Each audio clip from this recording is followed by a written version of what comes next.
This is the plant tour of our pool. All the plants are native plants to the area.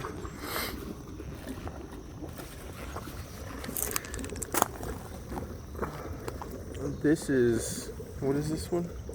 Hibiscus? Swamp hibiscus? Swamp hibiscus and bulrush. And bulrush. The grass is bulrush. The swamp hibiscus, this is the end of the season, so it always turns red and kind of starts dying out at the end of the season for it. But the shape of the leaf is the easiest way to identify it. It has that serrated edge. And we try to pick out plants that don't belong. Here's a little one coming in.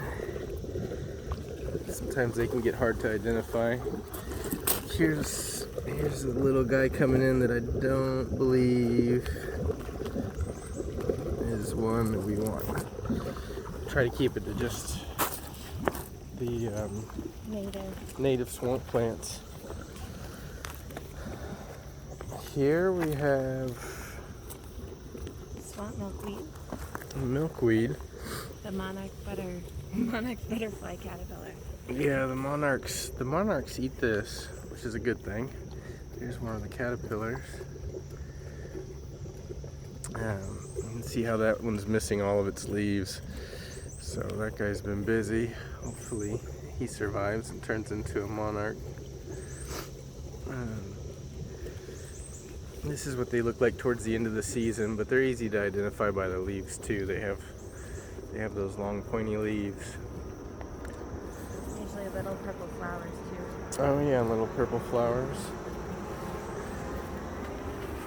More bulrush grass. And then through here we have the lizard's tail. These guys have really taken off. It's full of lizard's tail now. The more plants, the better.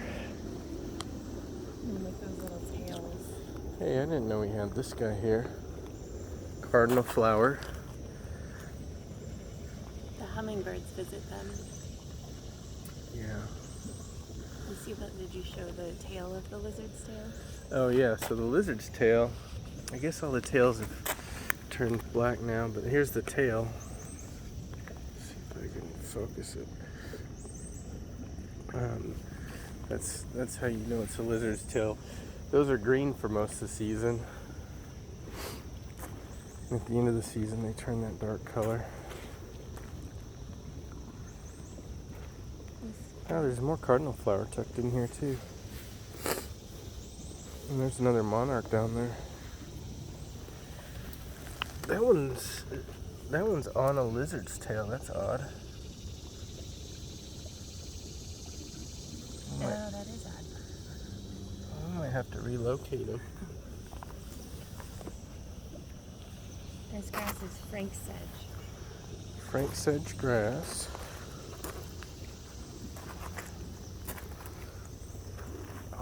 Grass and stuff. You know, the grass is actually doing better than I thought it was this year. More caterpillars. Yeah.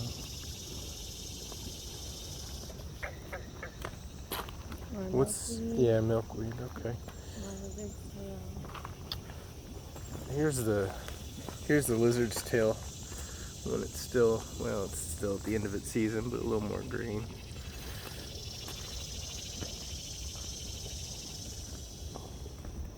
The goal has been to just let any plants that grow take off, any of the native ones. More swamp milkweed. More swamp milkweed. Another monarch. Lots of monarchs. This is another sedge. It might be fox sedge. Another sedge grass.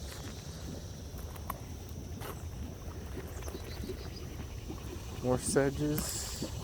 And lizard's tail. Lots of lizard's tail.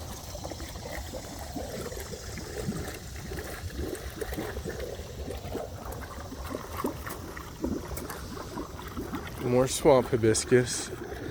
See the seed pods. These get beautiful flowers for a few weeks. There's the seed pods. They're at the end of their season, so they've already flowered. They get giant flowers. They smell really good too. Let's see. That's more milkweed. Yep, swamp milkweed. Lizard's tail. This might be soft rush. Some kind of rush. Another rush grass. This is where the majority of the cardinal flowers are. So there's also an overflow here.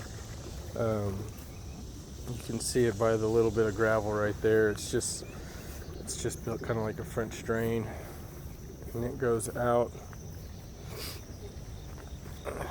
And cardinal flowers have taken off over here on the side of the pool.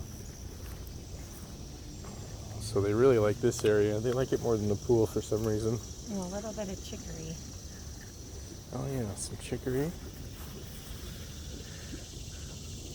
And I know a lot of people like to call stuff like this weeds, but these are the native flowers that are good for the bees and the pollinators. Try to keep it. And then the star of the 2023 summer. Oh yeah, this guy. This Oh, massive no. swamp hibiscus. Well, that too, but Oh yeah, our arrowhead. we planted a lot of arrowheads initially, and they all disappeared. This is an arrowhead. Tell by the shape of it, of the leaf. And they disappeared for actually a couple of years, and then finally this guy popped up. He has a little flower. It popped up last year, and then this year it shot up 2 shoots of flowers. And the flower stalk, it blooms from the bottom up each day. Each one of those levels will have a new bloom on it.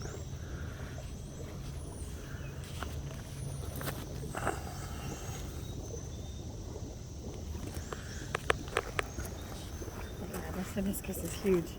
Yeah, the swamp hibiscus is awesome. This one you can see all the pods on the top. Flowered a bunch this year.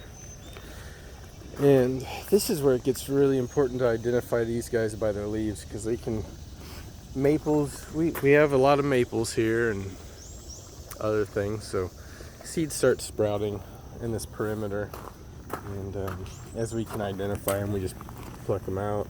But all these through here are baby swamp hibiscus. Almost all of them. Most of them. Like, this is not. Woohoo. Oh yeah, so here's, this guy is not one, so we just pull him out. And that one is not one.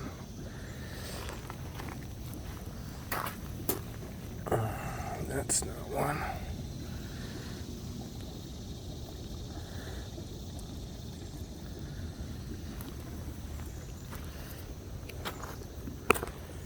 But this shore next year, I think the swamp hibiscus are really going to take off. Uh-oh, what's this guy? I don't think this guy belongs either. Recognize him? Nope. Yep, that one doesn't belong either. And they're really easy to pull because it's just pea gravel that they're in. A lot of times these are easier to identify in the spring as they kind of get a little bigger.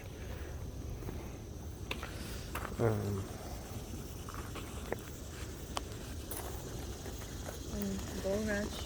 But this shore is really exciting with how many of these are coming up. Well, in the fall when the seeds get loose, I kind of tap. It's not doing it yet, but I'll tap the seed pods and shake it so that they just sprinkle around, and I think that's why we have so many growing. Oh. But this one is, show the bulrush because it's a important. Oh yeah, plant. here. This broadleaf grass.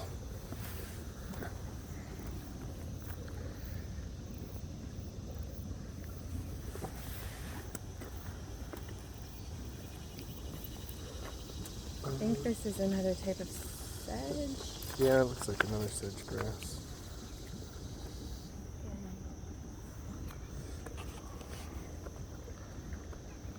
Show over there in the corner. So the other thing we do to help keep the leaves and things from just blowing across the lawn into the pool is we leave this strip of grass unmowed,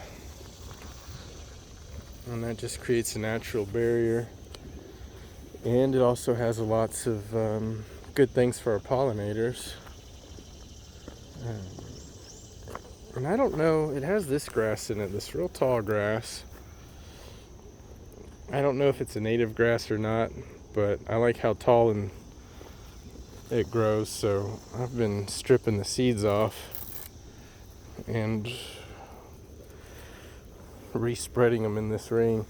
That's why we have more of them around this year. I just started doing that last year, now we have more of them around this year.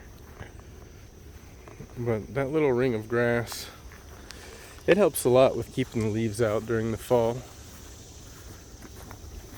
That, just some regular mulching, and it's not too bad. It's really pretty easy to keep the leaves down. What else you said? We have some good flowers here. Goldenrod. Here around the perimeter. We have, let's see if I can get a shot where the sun's not in it. We have this tall goldenrod here. Good for the birds and the pollinators. And then over there is the frostweed. Some more chicory. And this other border over here. Frostweed. With the white flowers. So in the fall or the early winter, at the base of the frostweed, when the ground is not frozen but the temperature of the air is frozen, you can look at the base and something called frost flowers comes out. Yeah, you'll see them. Cool, they are pretty cool. A cool phenomenon in Kentucky with that plant. Oh, here's some more of the chicory. We tried to do this with as little extra work as possible so that as we're landscaping, well, really just so we had to just mow and not have to get the weed eater out. And these natural, just letting a few areas of whatever wants to grow naturally has been really, it's just made it easy, and the environment seems to really like it a lot. So that's all the plants. Drop Seed Nursery is who did the plants, and they've Goshen, Kentucky. Goshen, yeah. They've been great to work with. And yeah, next year's going to be amazing, and this year's been really amazing too with how much they've taken off. But those guys are what are doing the work to keep the water as clear as possible. We just swept the benches, so it's a little bit cloudy today, but that's 7.5 feet, so you can see straight down to the bottom.